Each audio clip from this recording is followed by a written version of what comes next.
I was a journalism, fine arts major. Actually, I wanted to act. Hard to believe, right? No, but it's funny. I really wanted to act. I know that came from Hollywood at 7, because from then on, I was starstruck. It drove my mom crazy. I was always putting on shows, and when I was 9 years old, I was traveling my whole summer, like, doing productions and stuff. And all through college, I was really fortunate at Cal State Fullerton. Charlton Heston directed Romeo and Juliet. He knew our teacher, and I was Juliet, and so I was just so starstruck. But when it came down to actually doing it for a career, it was just so ugly. I mean, I'm traditional, home values, modest. It just is so none of those things. The hardest thing, if you're going to do it as a career, is it's just so decadent. You have to rehearse so much. And I grew up pretty, because my brother and sister were kind of running wild. When that happens and I'm the youngest, you tend to take the opposite road. So I did. I just took wherever they stepped, I stepped the other way. And so by the time in college and all of the rehearsals and stuff, I mean, there was just everything you heard, about like the John Belushi days and all that, and how many stars died young of drug overdose and a lot of sexual escapades. And it's all true. It is so true and beyond, more than anyone could even publish. I wish that I knew what I know now. That was my first job out of college. I've only been in the restaurant business. It's funny, I didn't realize it even in journalism and marketing, everything, all of my careers, but they all centered around the restaurant industry. So from Young's Market right out of college, and then I started publishing the Best Choices travel books. I published the first Travel Host magazine on Catalina Island, which is really hard to do. I don't know. I honestly don't. I mean, in the beginning, a job, and I was just good at it, and I excelled so quickly. I actually was the first female bartender in Orange County. The law had been passed for quite a few years, I think 4 or 5 years, that a woman could be behind the bar. And what I mean by that is, there used to be a law in the books that you could not, a female, it sounds so stupid, a female could not bartend unless you were on the liquor license. So the ABC, which is the alcohol beverage and, what is it? Coalition? Controlled substances? Oh, something like that, yeah. You had to be on the license. Otherwise, a woman you couldn't even go behind the bar. So then they finally thought, okay, but it had been 4 or 5 years they did away with that law, but no, there was no female bartenders. And then one day, our head bartender at the Castaway Restaurant in Dana Point, he'd been there a long time, and he had a heart attack. And I used to help him on slow days, and they just said, Patty, get behind the bar. Make a long story short, I had hair down to my waist, and I was like a size 1, and the bar was full every day. And I just thought we were getting busier. I mean, to me, it was just a job, but I loved it. And then everyone who worked at that restaurant got fired for putting me back behind the bar. And then the Register did an article on the first female bartender in Orange County. And so I kept my job, and, that was history. And I just grew up in it. I mean, it was just something but I always wanted to do more, which is why when I got into publishing, but I was still interviewing and publishing about the restaurant business. Because we all eat 3 times a day. We all have that in common. Scary. Drinking and driving was so common. And even when I was a bartender in college, it was 2 for 1.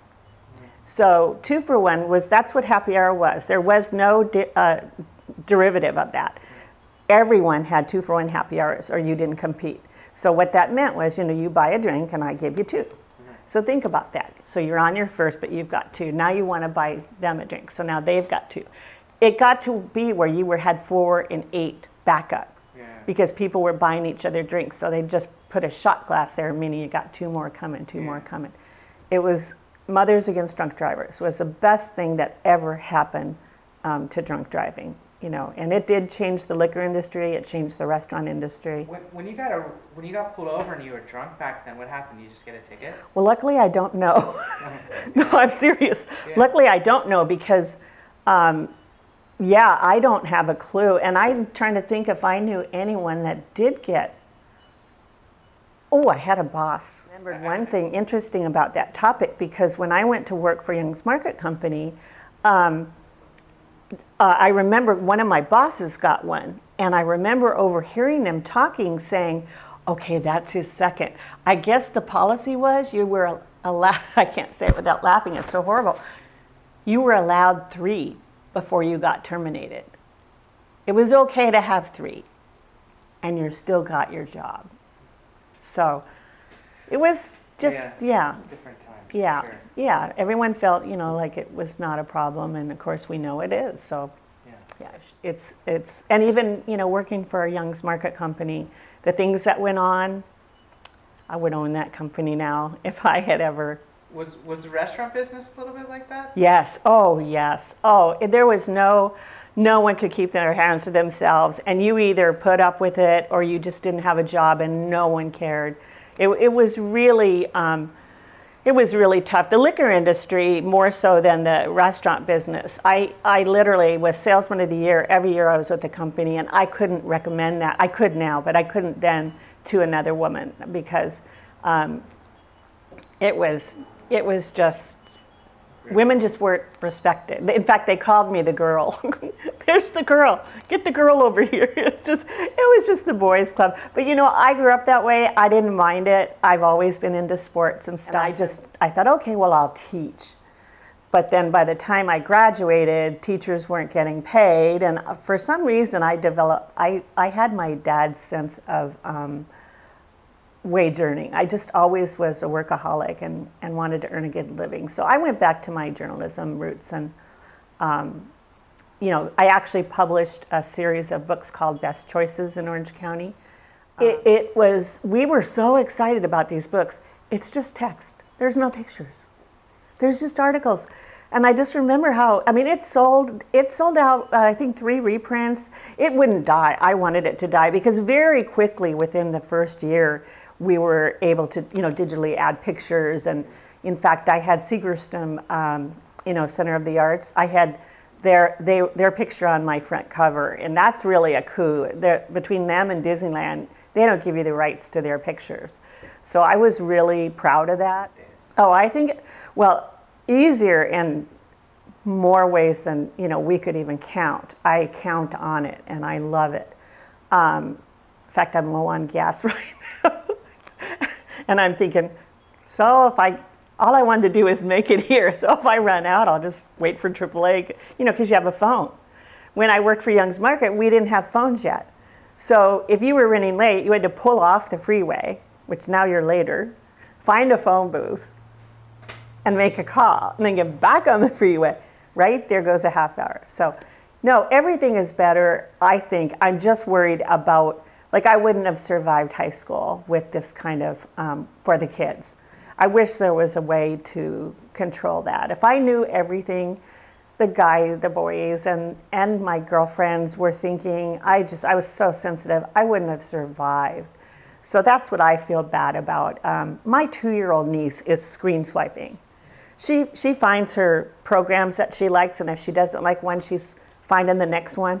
It's just shocking. So yeah, I don't know.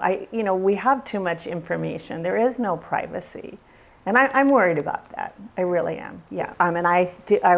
This came to my mind as I was driving here, as I said, was so coming full circle. What I'm doing today is social media, and I transitioned into that.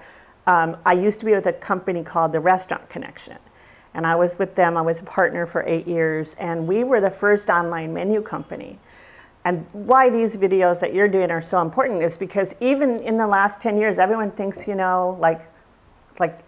everything the way it is today has always been that way. Well, within the last decade, there was not an app for a website to load a menu.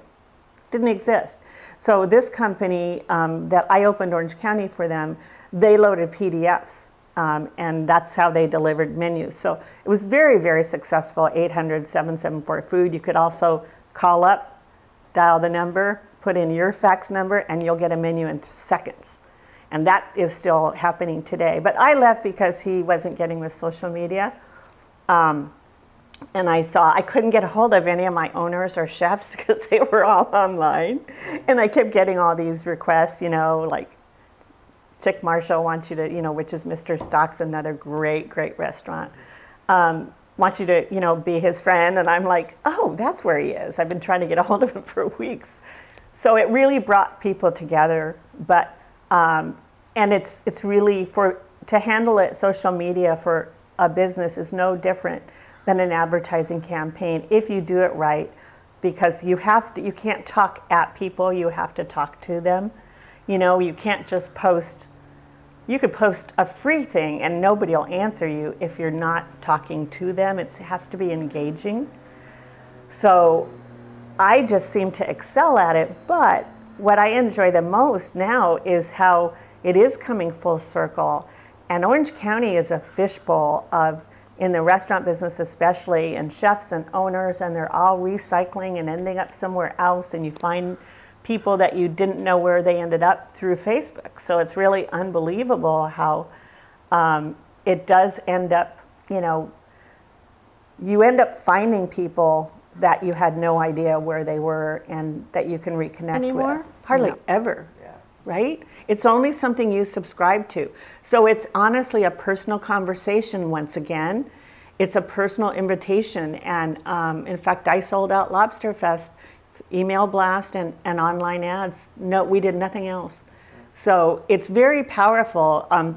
Ways of communication come back. I don't know that print will come back, print media, but TV is not going out. We're just getting into more things like Netflix and stuff. But, the visual is never going to go. It'll never go out.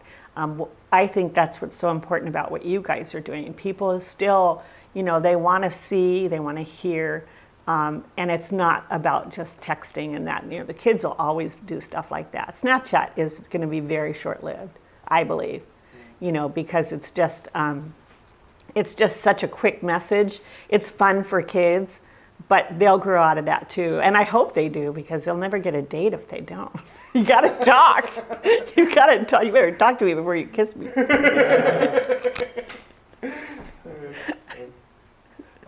No, and that has degraded in my book. I mean, to this day, I have conversations with younger bloggers and things online that I just think are a blast and just really fun.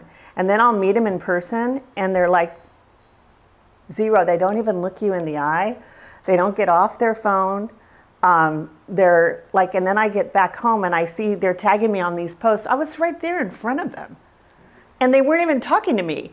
And they're going, and I was saying, oh, we should go to this new movie, a chef series or whatever was out. And no one answered me, so I thought no one wanted to go. And now I find myself tagged once I got home. Oh, Patty, we're going to go to a movie. I went, we are? He didn't even talk to me. It's sad. It's really sad. Some people have become socially inept because they're used to just typing and not speaking. I have a rule with my family and my close friends. If we go back and forth more than twice, whether it be text or online, about like where to eat, what's going on, pick up the phone. Thank you, sir. Thank you. It's like, seriously, we can settle this in 3 seconds on the phone. I don't carry on conversations through text. And you know what else is It's bad? good to get an answer to a question. Right. But And I feel really bad. Some marketing people and even my niece, like she'll call me and she'll go, I'm so sorry I had to call, but I'm driving and I couldn't text you. What are you apologizing for Do calling? that. No, pick up the phone. If I'm busy, I won't answer. I can't answer, but never apologize for a phone call. And believe me, your parents want to hear your voice and they want to hear your children's voices. I think if I was going to say one thing, it would be in regards to this topic, is that family members. I just would urge all family members to just please stay in touch more often with phone calls and dinners together and get-togethers, and don't think because you see me on Facebook that I'm fine, because that's what I do for work. That doesn't mean I'm fine, you know, and it's not, you know, 100% of who I am. It's just a moment in time. So you can't replace that kind of social activity for personal family relationships. You just can't. And it's being done, you know, by everyone. And you know, I bug my family. I just won't let them. You know, even my dear friends, you know, they always, well, wait, yeah, oh, wait, you're having so much fun. And they don't even know, you know, like that something might be wrong because they see my restaurant adventures. You know, that doesn't define me. So please don't think that's everything's perfect in my world, because it so isn't. Pick up the phone. When was the last time